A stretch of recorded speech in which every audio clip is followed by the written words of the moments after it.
here to talk about fishing. First of all, who here likes to fish? Who here knows what season it is?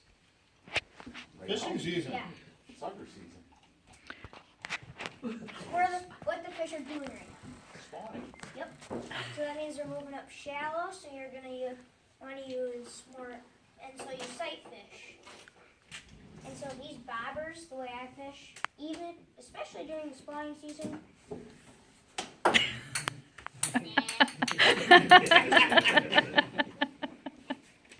instead of bobbers, there's lures. There's ones such as topwater lures, which you would want to use in stuff like pads and grass. And normally, to make it more natural, kind of more shallow water, because a frog's not going to be in the middle of a lake. So you would want it where it's about 5 feet or shallower to use a frog. But with frogs, the top of this right here, that doesn't matter. Like, somewhere here. Yeah, here, the top doesn't really matter. Really, this looks almost identical to this, except this just has a white spot. Unless the fish comes at the angle, then I might think it's like an albino frog. But otherwise, the top doesn't really matter, it's the bottom. And then there's also other lures that don't just imitate frogs, but there's also swim baits. These come in different shapes and sizes. Like, here's a hard swim bait. Also known as a crankbait swim bait. It's just a hard lure, but it has joints. So it moves in the water like a natural shad or bluegill or whatever pattern it has. So this is a hard one. This is a soft plastic. This is more what people normally recognize for swim baits, though. This normally isn't what people use. It's either this or something like these. This is another soft plastic. This is more versatile. You can put your own hook. There's Texas rig, which is just a second.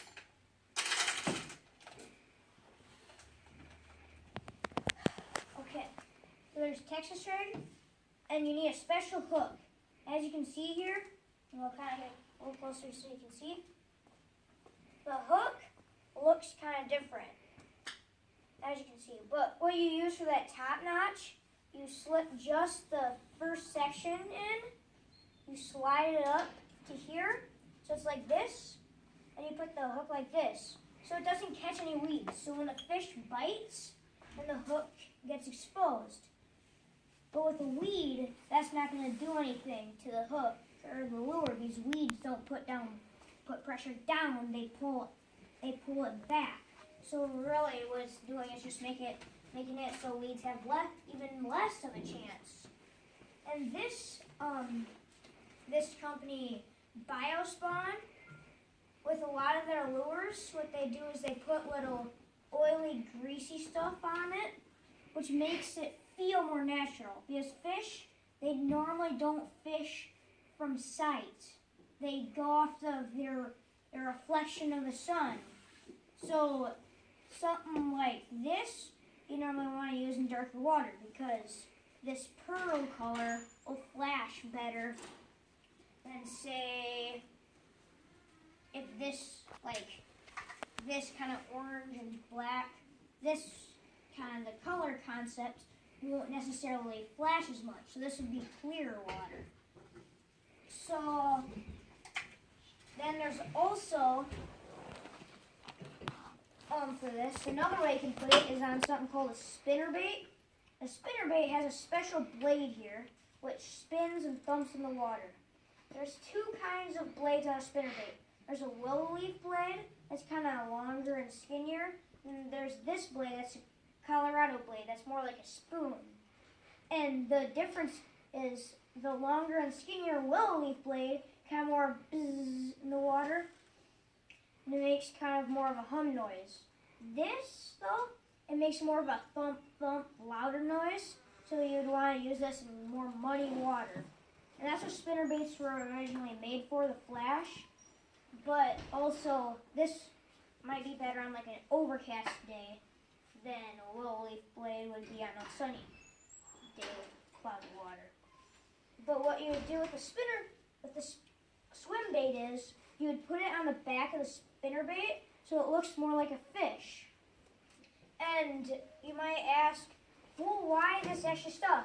What happens is in the water, this goes like this. So with the swim bait on, it'll make it to the fish look like a bigger profile. So you might get a bigger fish and not necessarily as small of a fish as just using this plain. Another kind of this concept, soft plastics, there's also worm lures. This is one of probably the most popular lure. It's called a Senko. A lot of people have heard that fish, the way I do, they've heard of those. They're just a plain, pretty much it looks like a stick, but it's soft plastic too. But these are actually very versatile. So like I showed with the swim bait, you can Texas rig them. You can Carolina rig them. And Carolina rigs, this say, on the line I have a bullet weight. The Carolina rig would put the weight up here, so the worm kind of goes. But a Texas rig, the worm would go, and it'd be more of a dragging presentation. So you use a Texas rig and probably more shallow, because a worm normally wouldn't go like this in shallow water. So it more like crawl and maybe try to get under the dirt and stuff. But in deeper water, it's not really going to help getting under because obviously the floor is going to be soaked. So it's going to need to go like this and go up and down and stuff and try to swim up. But worms can't swim. And there's also a wacky rig where you just simply put the hook like this. This is also another deeper water. Some people like to use hooks like this one.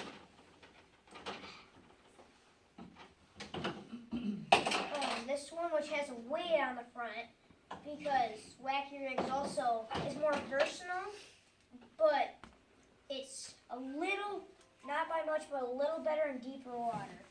Just by a little bit, but still is good in shallow water.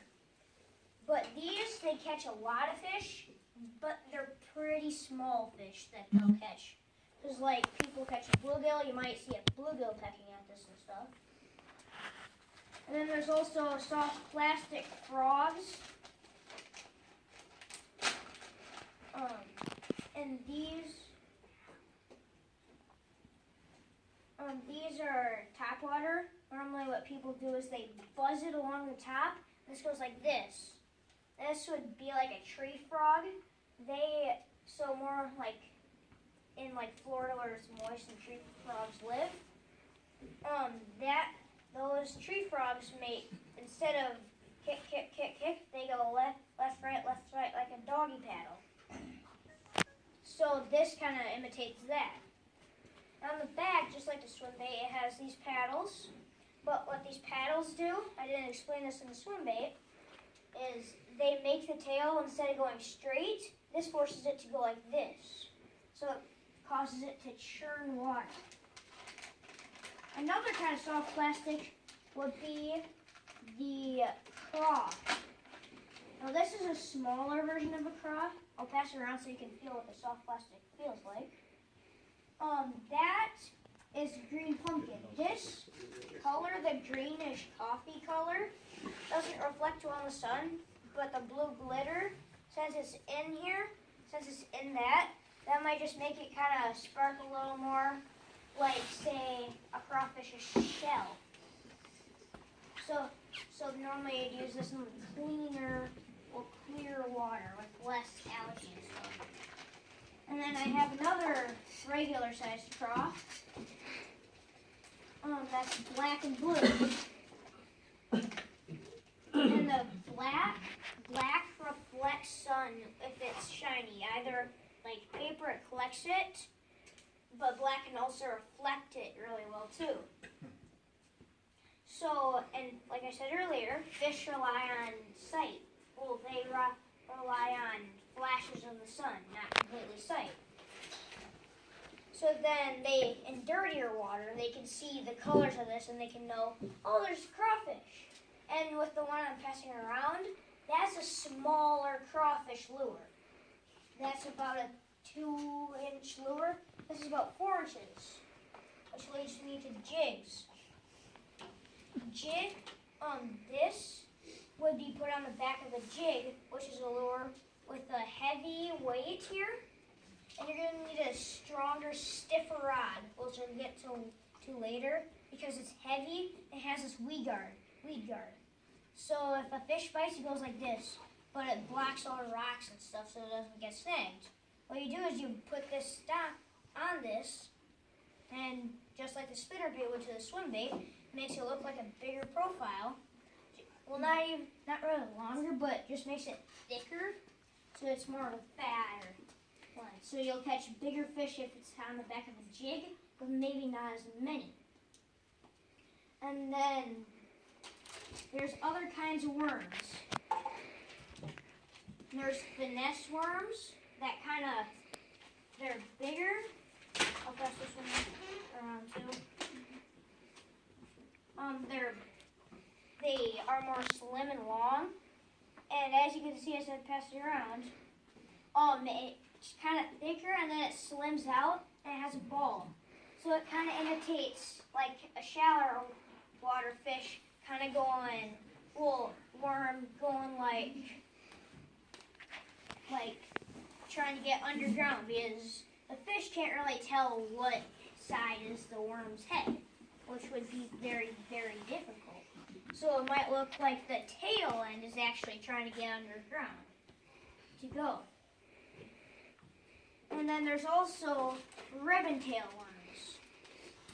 These are more for windy days, because the wind with the ribbon tail, it makes it twirl and stuff. So this would imitate kind of a big worm that's maybe aggressive, or even maybe, it's just a worm, like an aggressive worm, and the wind would make it spin more. Or dirty water, because this makes, like a spinnerbait Colorado blade, a thump noise. And this has a special thing. It's on the claws too. It has a little extra notch. And that makes it spin a lot extra, and it makes it kind of spin faster and maybe heavier. Makes it kind of spin heavier almost. And so that makes it more intimidating fish, maybe like a worm trying to sneak under a fish's bed. Because some larger worms even because fish's eggs are not strong, so a worm maybe try to crack the egg. Only like really huge worms can do that. Not very many can.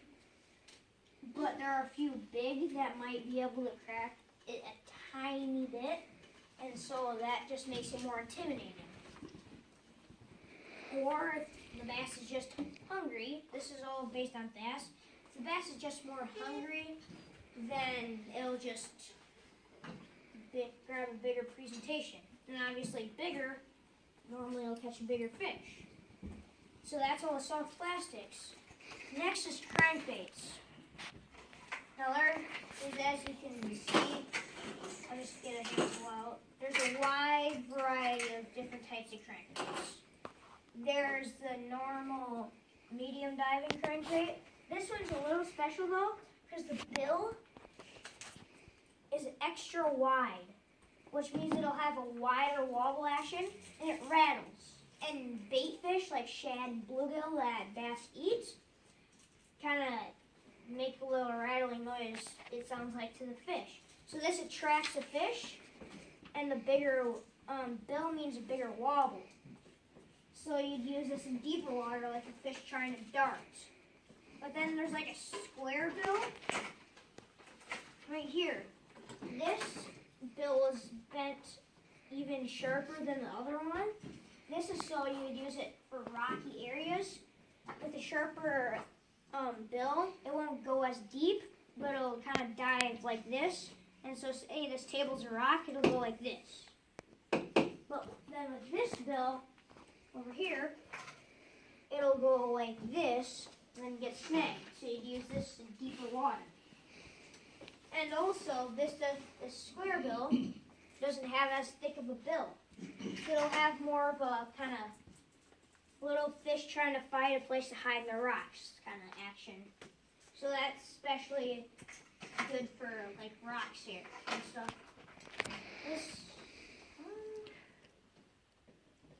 This is a lipless crankbait.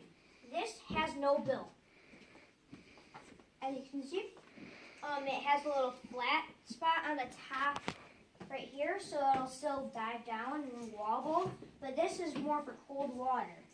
It's just like does this little tiny action, and fish normally in the colder water they kind of swim. Just like when you're cold, you're like this. You're like this fish trying to swim too. They're kind of like, but in the summer when they're warmer, they might swim with a bigger tail movement. So then this is like a colder water shad or bait fish. And this won't do well in anywhere because there's no bill to deflect it off. So you're going to want to rip this really fast and reel in really fast so it doesn't get snagged.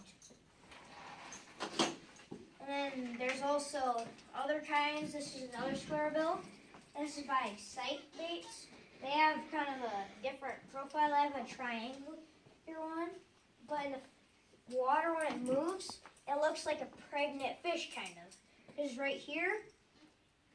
Here, I'll pass this around. Be careful, there's hooks. At the end, the tail's a lot thinner than the middle.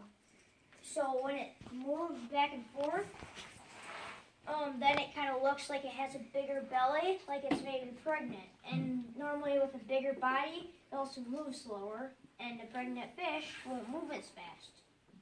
And there's this other one. It's a shallow diving crankbait. It has a really small lip, and that don't mean it has really small actions and movement. This normally you'd want to use, this is probably the only crankbait you'd want to use near weeds. This might be like one trying to find a bed or sneak in. This you would use like right now, the spawning season maybe. And then, okay, so there's different gear like this bait caster, which are more expensive. These you'll use for stuff like jigs. They're a lot more heavy power. They don't bend as, well, they bend just as much, but not as easily. They're harder and more stiff. And this reel, there's something called drag, which if the fish pulls, if you have light line, it pulls out line, just in case.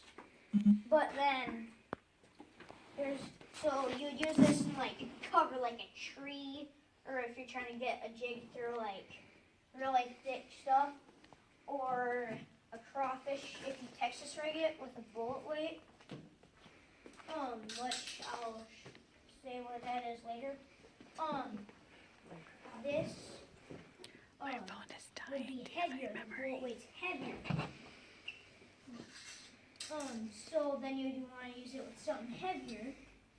And with the Texas rig also, you need a stronger, stiffer rod to get the hook through the plastic.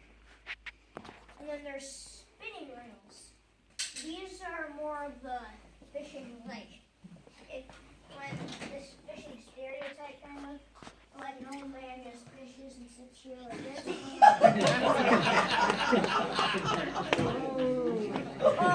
Generally,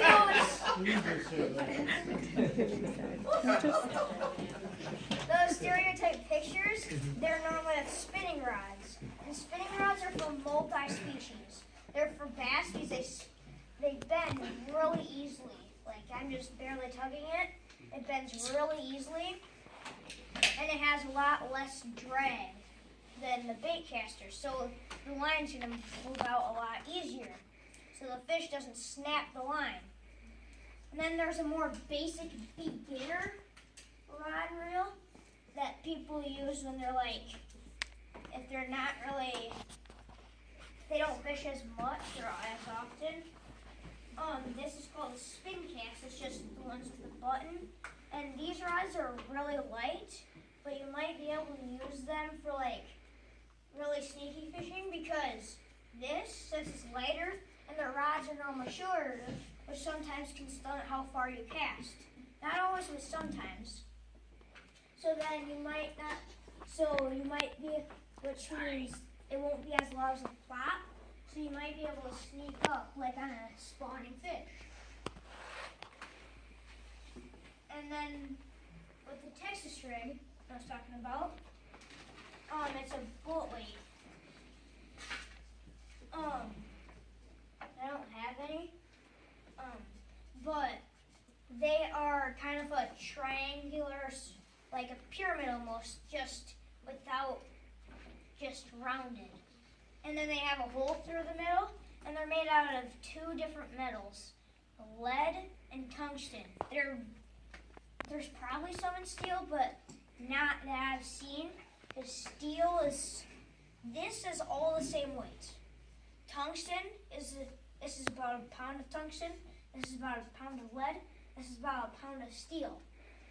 And tungsten is what is most expensive, but it's best for the environment. It's better for the fishermen. Since tungsten's kind of a more compact and smaller, you can get it through, say, just weeds and trees and stuff. But lead's bigger, and also, as it's been recently discovered, it can cause cancer, which can lead. So here's a fish. The stomach, I'll pass this around. The stomach, the yellow parts, if the fish can't digest it, but there's two things that happen. If there's like say they swallow a really skinny shad or bluegill, they have a lot of scales then, and it'll be kind of harder, so it'll spit it up. But if there's something hard that can sit in there for a long time, it'll slowly digest for a few months, like metal. But so if you cut the line, it'll get stuck in the throat, and it'll stay there. It won't choke, but it'll stay in that yellow area and keep there. And say an eagle goes and catches it, the eagles have stronger stomach acid, so this eagle can digest it. The eagle might get cancer or something. And the fish might end up having cancer too. And if it's during the spawning season, like right now, that's not a good thing because then the eggs and stuff won't be as healthy. And then with bait casters, there's one dreaded thing that comes with having really high-end bait casters called backlash. They're not fun. I can tell you that. You don't want to. What happens is, with bait casters, the line, you have to stop it with your thumb. Otherwise, that comes out. And eventually, there might be snarls and stuff in it that, like I said, are not fun to get out. And so, here, this is a picture of what it looks like. Passing around. And as I showed, the tag end just keeps running, but in the spool, it's still on the spool. And say the line's moving faster than the lure, the line's just gonna bend instead of push the lure. It's not like plastic or something that'll push the lure farther. So you'll get a backlash. With braid, which is the one I have on right now, you don't get as many backlashes, but when you do, braid is more loose than monofilament. Monofilament is kind of like plastic, but still not enough to push a lure. You'll get more since it's stiffer. Monofilament doesn't really form around the line like braid does, so it might kind of be loose. So that makes it really easy to get a backlash. But braid, if you get a backlash, the loose line can kind of intertwine and stuff. It'll get snarls and stuff. And the difference between braid and monofilament is when braid is looser, Two, braid also floats. Monofilament sinks.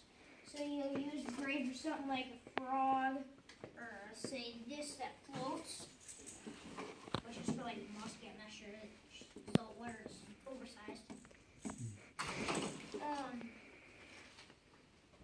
But anything that floats, because otherwise, if a frog, if it say this is monofilament, which is a clear line that stretches a little, then the frog will kind of go like this and kind of be unnatural. With braid, it'll be straight and be like a real frog.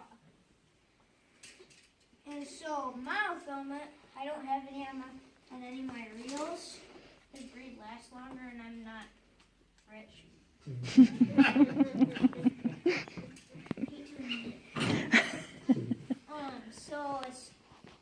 But braid lasts longer. It's more expensive, but it lasts longer. So in the long run, you're saving money. But monofilament stretches and is really smooth. Braid is kind of ropey feel. Like you might get a burn if you go like this for a long time. You might get a burn on your finger, a blister with monofilament. Since it's so smooth, it's like carpet. Doing this, you'll get a burn. But with this smooth cement, you won't get a burn. That's what it's like between braid and monofilament. And then with the spinning reels, another thing is, since it hangs below the rod, the guides have to be a lot bigger, which decreases sensitivity.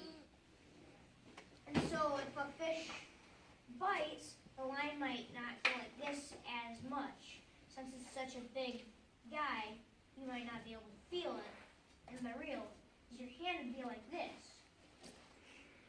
But with a bait caster,